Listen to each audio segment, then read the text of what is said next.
పేరు చీలసింగయ్య. జగనన్న గారు వస్తున్నారని చూడటానికి వెళ్ళారు. అది యాక్సిడెంట్. నేను కూడా జగనన్న గారు చూడటానికి నల్లపాడు దగ్గరకు వెళ్ళాను. అంటే మాకు ఫోన్ చేశారు.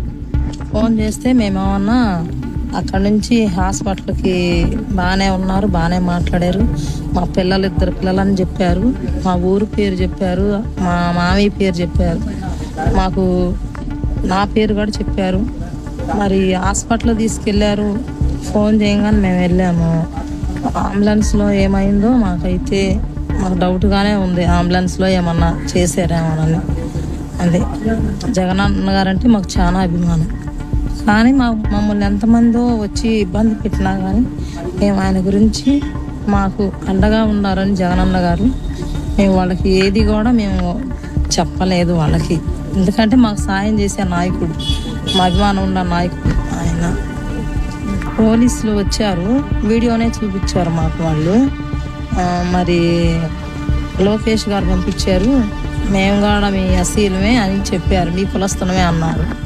వాళ్ళు వచ్చేలేకే నాకు అసలు భయం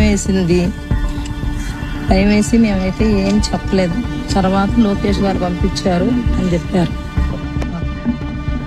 మమ్మల్ని ఎంత ఇబ్బంది చేసి ఎంత మాట్లాడాలన్నా కానీ మేమైతే ఏమీ మాట్లాడలేదు. లోకేష్ గారు వాళ్ళే చాలా మంది 50 మంది దాకా మా ఇంటికి వచ్చారు. చెప్పేశారు వాళ్ళు, మేము లోకేష్ గారు పంపించారండి మమ్మల్ని అన్నారు. అంబులెన్స్లో మరి బాగానే మాట్లాడాడండి. ఇన్ని మాట్లాడిన ఆయన మరి చిన్న దెబ్బలే తగిలింది చేతికి. ఇక్కడ తప్పనిచ్చి ఎక్కడా దెబ్బ తగలలేదు. మరి ఎక్కడా దెబ్బ తగలినప్పుడు అతను ఎందుకు చనిపోతాడు? చనిపోయే అవకాశం కూడా లేదు ఉంది. మరి ఒక్కరావు దెబ్బకే చనిపోడు, ఏదో అంబులెన్స్లో జరిగిందనే మాకు.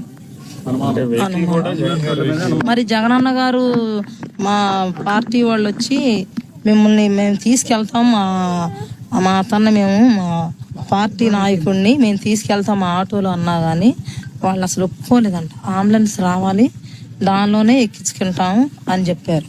మరి ఈలోపు ఆలస్యం అయ్యేలేకి ఇదయిందో మరి ఎట్లన్నా కానీ అంబులెన్స్లోనే